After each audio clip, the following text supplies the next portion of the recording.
Hey everybody, it's Strict9 with Strict9 GP, and welcome back to another episode of my Out of the Park 20 playthrough with the Phillies. The off season's over, and we are ready to start spring training. I've got the off season center screen up here and the summary by team, and I'm hoping this is going to be not too bad when you take a look at this. But in terms of the moves we made over the offseason, we didn't pick up a whole lot. It's got us at negative 4.8 in terms of wins above replacement gained or lost in this case. And there were some teams in that National League East that made some moves, but, only like the Mets were even close to washing even or staying even in terms of wins above replacement. So maybe we didn't lose too much. I've got an offer out right now for a guy who was with the team last year, went to free agency. I'll talk about that. That might boost us up a little bit. Might get us past Atlanta with that move. So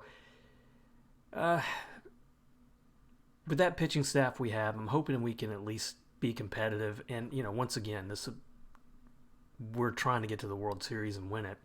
But if we could win the division again, that would be 4 times in a row, and that would be a really good streak.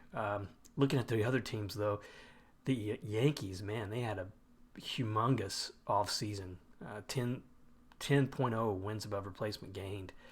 But looking at our team individually, last episode, if you got a chance to see it, we were throwing out some offers in free agency, and we were able to sign everyone that we went for. Pat Dowdy, probably the biggest sign, although he's still just listed as a 2.5 star player right now overall. I think he's going to be better than that. And I look at who I had, for instance, in Jamie Koopman, for the last 5, 6, 7 years.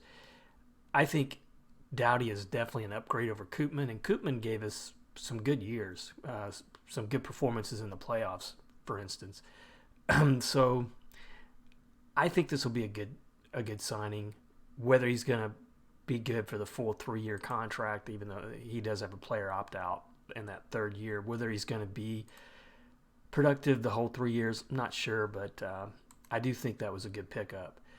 And then the pitching that we went for, Uribe, Jackson, those guys decided to sign with us. We did get Guptill, who at this point his ratings have slipped. We're going to be really struggling at catcher for sure. But I just, are we going to be struggling to the point where I regret that Ian Norman trade? I don't think so. But Paris is the guy I traded for Ian Norman. I think he's going to be a definite boost offensively, so I'm okay with that. And then Joe Clark, another reliever we picked up in trade.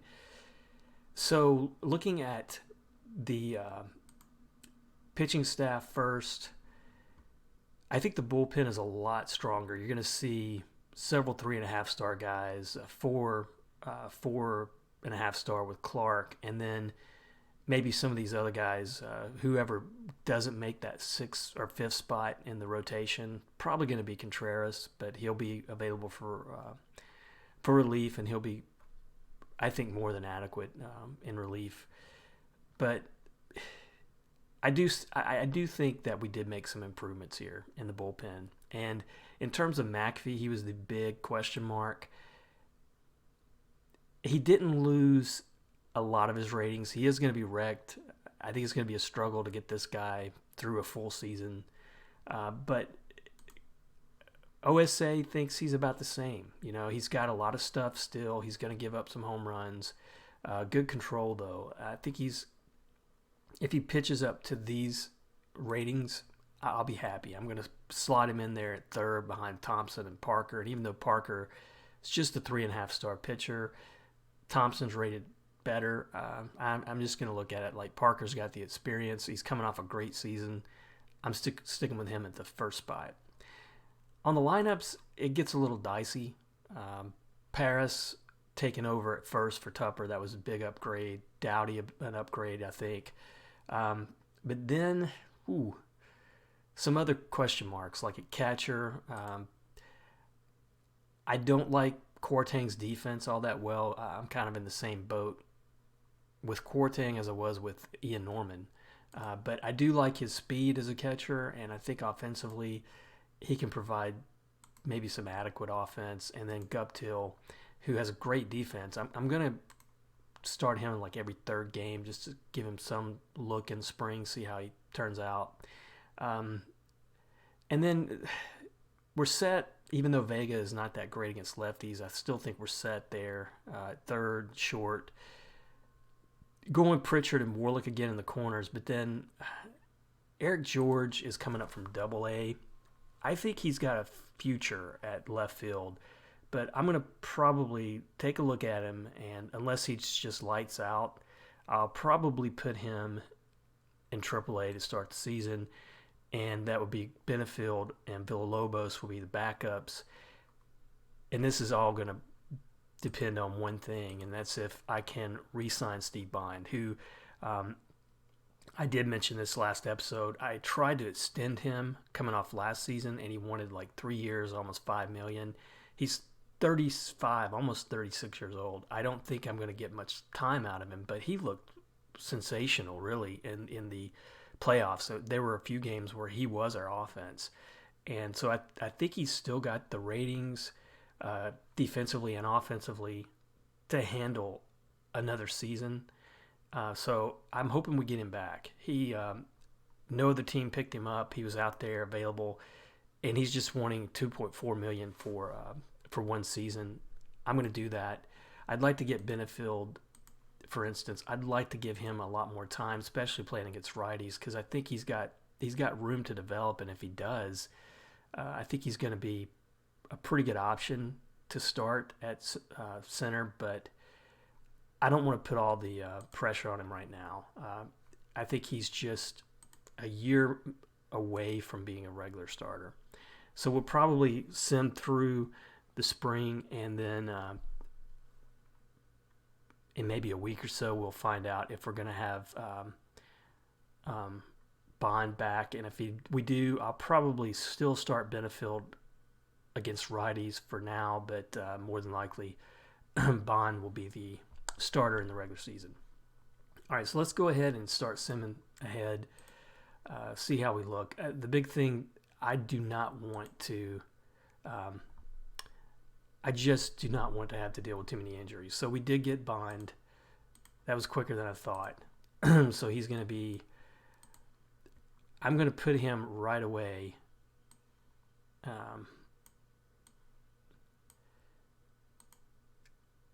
I'm going to give, like I said, oh, that was wrong. Crap. I want him at backing up for now at center against righties.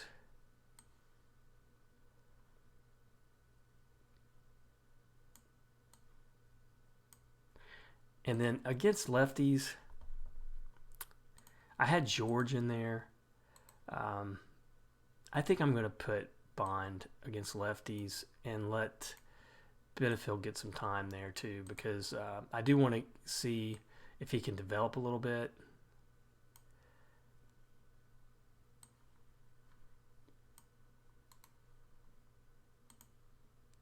It's one of those situations where you know what you're getting from Bond. So I don't see too much of a reason to play him too much in the spring. So I want to definitely get some at-backs for Benefield.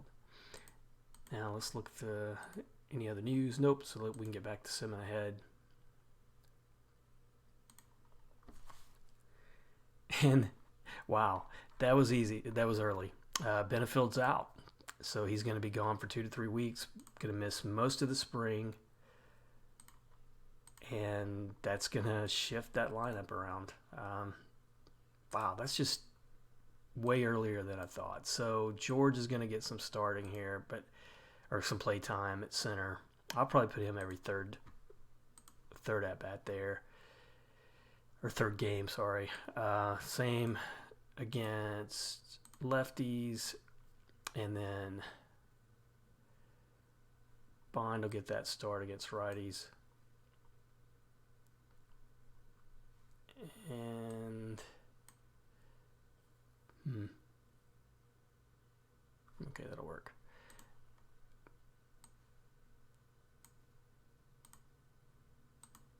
And pitch runners. Let me see. Bras. Who else can run here? Raidaball, Villalobos. Probably put George in there. I think he's a speedy guy. Yeah, he's actually the fastest guy on the team. I would like to have Eric George, even though he hasn't played above Double-A. I really would like to get him up as quick as I can because I love having that kind of speed and defense off the bench. His offensive ratings are pretty good. Might even be better than Benefield's, honestly, when you factor in things like eye and discipline. So I wouldn't rule out him getting a bench role. And, oh my gosh, Juan Paris, the big guy we picked up, he's gone for 3 to 4 weeks. I mean, he's day-to-day, but it's a moderate injury. I'm not gonna risk that. I hate injuries. And it's like, there's not a whole lot you can do about it. And now who do I put in there?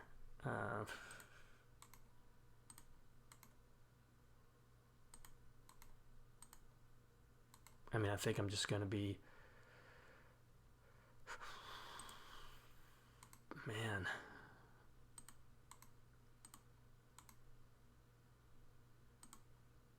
I guess I'm going to try Guptill for now. Not what I wanted to see happen right off the bat.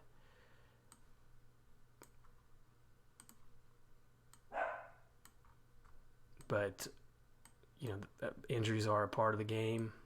It's what you have to deal with. I'm just frustrated that it was...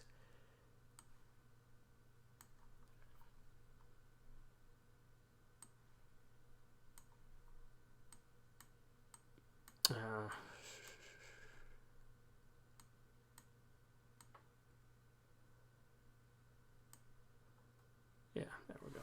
I'm just frustrated that was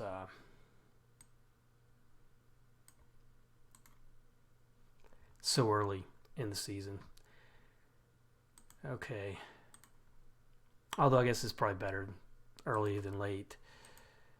All right, so play another week out here, and we'll see how we're looking. We're starting out good in the spring. We got a trade proposal here. I didn't even see that. Pitcher for Joe Scott.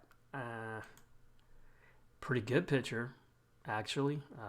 A good-looking starter, actually. Is he listed as a starter? Whoa.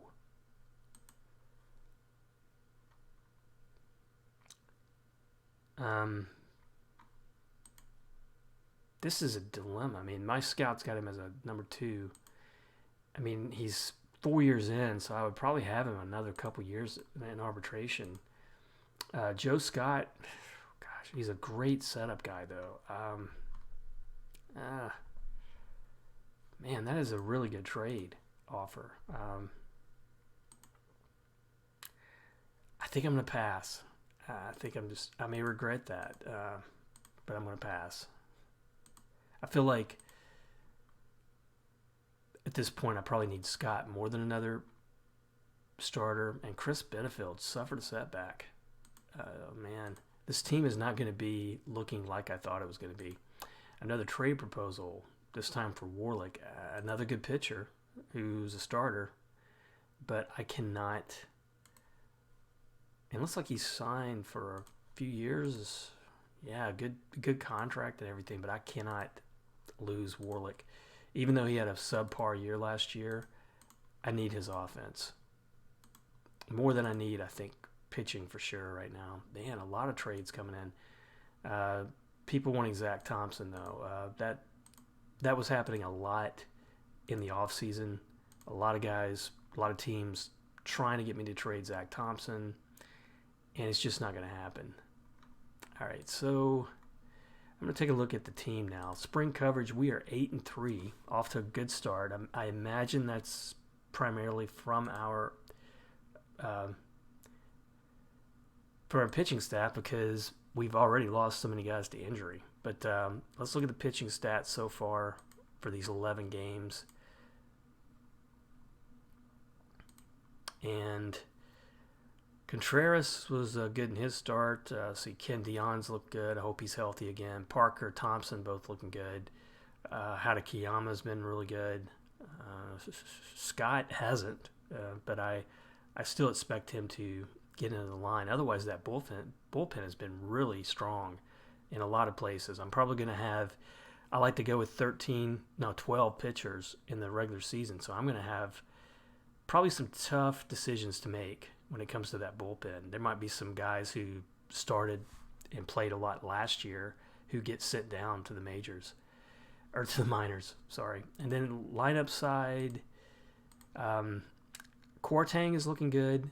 Maybe getting the starting job back will kind of energize him. Tupper, as soon as I can get him out of the lineup, the better. Pat Dowdy's looking adequate.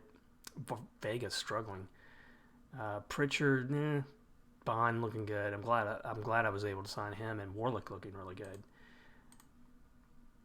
So at least we're off to a good start.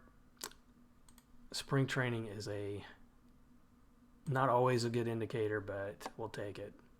And Mike Morrison got picked up. I really think he is in decline. I don't know that I would be willing to give him that much money. He stunk it up in the playoffs. Lost 2 games for us in the playoffs with giving up late home runs. And I'm probably going to have to change my trade settings. I keep getting these messages about pitchers that I might be interested in. And let's see. All right, so 1 week on. We're still looking strong, 12-5, tied for the best record in all of baseball in spring training.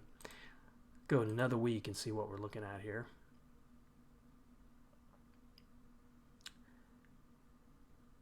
Yeah, still looking strong enough that I think we might have the better record in the East for the spring. And we're still getting some trade proposals. I'm kind of surprised there. Another one for Zach Thompson. And he is a good starter. He's a lefty. It would be nice to have that kind of a lefty starter to go with. But I'm believing in Thompson. The fact that I drafted him probably has something to do with it, so I want to hang on to him because I've got that connection. But I just think this guy has been one of the better draft picks I've had in a long time. I think his potential is still pretty high. I mean, I think that 5 stars is a realistic potential. He's just 25, he'll turn 26 this year. But I just think this guy is almost solid. So I don't even want to talk about trade proposals from him. It would have to be like a really good offensive player at this point. All right, so we'll finish this week out still winning and still getting trade proposals and still getting trade proposals for Zach Thompson. I think I'm just going to have to put him to untouchable right now because it's just not worth looking at a trade for him right now. So we got Benefield back with a few games left in the spring training. So Bond has looked good. Let me take a look at how things are going in spring on the team. So Bond 410. I think for sure he's going to be the starter. No doubt about that. Outside of him, there's not too many positives. I say that Pritchard has looked good. Warlick has looked good. Warlick 6 homers, 23 RBIs. I think George is struggling, so I think it's time to Benefield and Villalobos are probably going to be the backup outfielders when it's all said and done. But I'm going to put Benefield to start to finish out against righties for the rest of the spring. I know we don't have much time left. And then on the pitching side, wow, everybody in that starting rotation has looked good. McAfee back looking really good, really strong. 13 strikeouts in 16 innings. Granado is not going to make it. A good spring from him. He's only 23, but he has never pitched above Double-A. I think this guy has a good chance at making the rotation in maybe a year or two. Depends on how he does down in Triple-A, but he's not ready for it right now. So I can go ahead, I think, even though we're almost to the end. I don't know if I need to see him much more, but I'm going to have some tough decisions to make here, I think, on the pitching side. Looks like 1, 2, 3, 4, 5, 6, 7, 8, 17. I've got to whittle 5 guys out of this. Alvarado, even though he has been playing quite a bit in the last couple years, he could be the odd man out. That was always going to be the dilemma. Vargas is probably ready to go, but he has never played above Double-A, and he's got some option years yet, so I'll probably be able to send him down. Ings, unfortunately, will probably get sent down again, although, he looks really good. He's one of the few lefties I've got, but picking up Jackson, I'm hoping Jackson will be able to really be the lefty specialist when I need it. But all right, let's finish out the season here, spring training, and Paris finally able to come off. All right, so he's going to get the starts for the rest of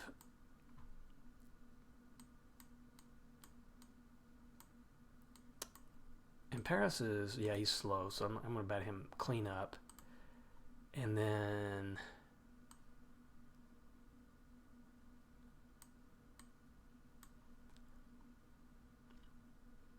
all right, we're going to struggle against lefties. There's no question, lefty pitchers, because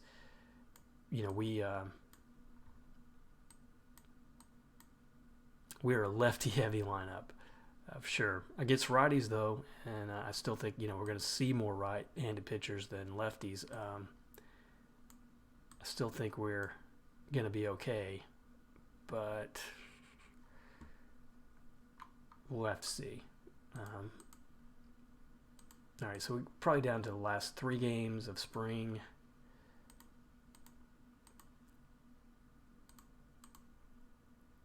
And another trade proposal from Detroit. There wasn't Pete Parker. Okay. Molina, 3-star borderline starter. Not ready to give up on Parker right now. And then last game of spring training, we lose 4-5, and wow. So that changes that rotation, or that bullpen. So Mike Jackson, I wouldn't say the big free agent signing, but I was counting on this guy a lot to really help out in the bullpen, take up where Morrison left off, like when he was at his hottest a 2 seasons ago. This guy's going to be gone for 3 months. So I guess the good thing is Murdoch Ings may get a look here, because he may get a chance to stay. I'm going to send Vargas down.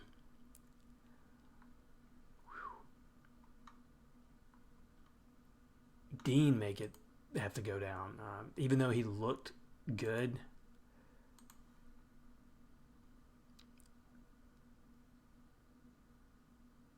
I just, I don't like his movement, and he does have an option here, so that's good. I wonder what I could get trading wise for Dean.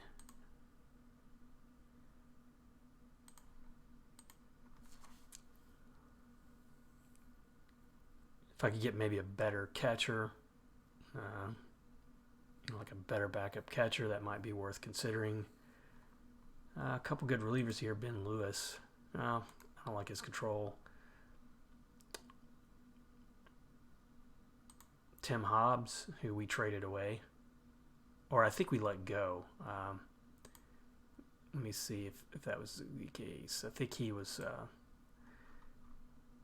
No, we traded for Joe Clark. That's how it went.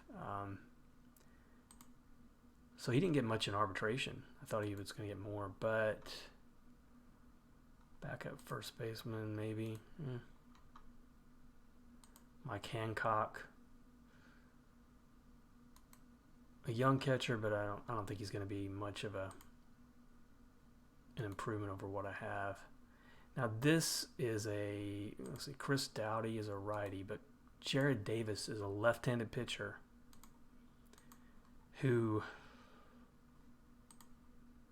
looks really good against lefties.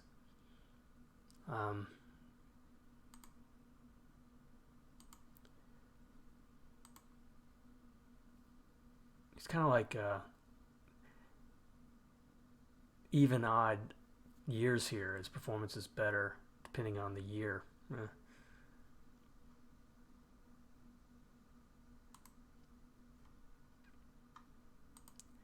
may just circle back to that later in the season. It's the injuries are probably still not finished on the team, so I may need Dean again. But that really sucks that we lost Jackson like that. Ian Norman, how about this? Ian Norman, injury at Houston. He's going to be out 3 to 4 months. Whew. Okay, so I hate it for Norman, but I'm feeling a little bit better about making that trade.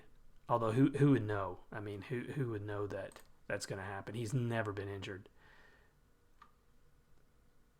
for us. I mean, if you look at his injury history, he had some minor injuries here and there, but nothing really major since he came up to the majors. All right, so we finished with the best record in the National League East in spring training. I know that doesn't mean everything, but I have to say I think our pitching staff look really good. That starting rotation is in a pretty good spot again this year. If McAfee stays healthy, for sure, we're going to be in a good spot. And offensively, I think picking up Bond is going to help us being able to re-sign him. So, we're not in too bad of a spot, I don't think, despite those injuries. We just can't afford to lose too many of them. So what I'm going to do is make the final roster moves, and it's going to be a lot of nail-biting when it comes to what I'm going to do with these pitchers. Now, I know, like Radeball, for instance, he's going back to, well, do I want to get rid of him? Or the thing about Barajas, he's got good speed. He can play several positions, whereas Berga and Radeball can only play second. And Radeball has a chance at the future spot at second, but I want to give him a little bit of a look in AAA. Dan Logan's for sure going to go down, even though I'm not going to have too much of a backup at short. I still think he needs to go down. Berga, as you can see, definitely going back to AAA. Didn't have a good spring. And Barajas, oof, he really stunk it up. He looked terrible for us last year as well. Maybe I should just go with somebody like Romero, who can play several positions.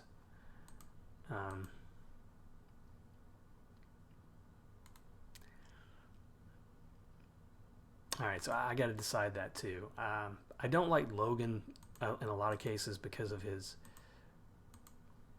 personality, to be honest. I mean, he's got one of those shows very little effort. That's usually a bad sign. So I'm okay with sending him down. But now what that leaves me with is 1, 2, 3, 4, 5.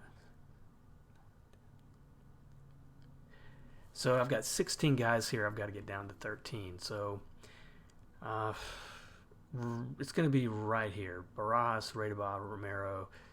I think I'm going to leave the outfield as it is because I like going with 5 outfielders. but I got to whittle this down a little bit more. Probably one or two middle infielders is going to be all the room I'm going to have. And so that leaves me 30 players. I've got to get 5 moved down or moved on. I wouldn't rule out trading at this point either, but that's what I'm going to do offline. I'll come back next episode and we'll be ready to go for the 2042 season, trying to repeat once again.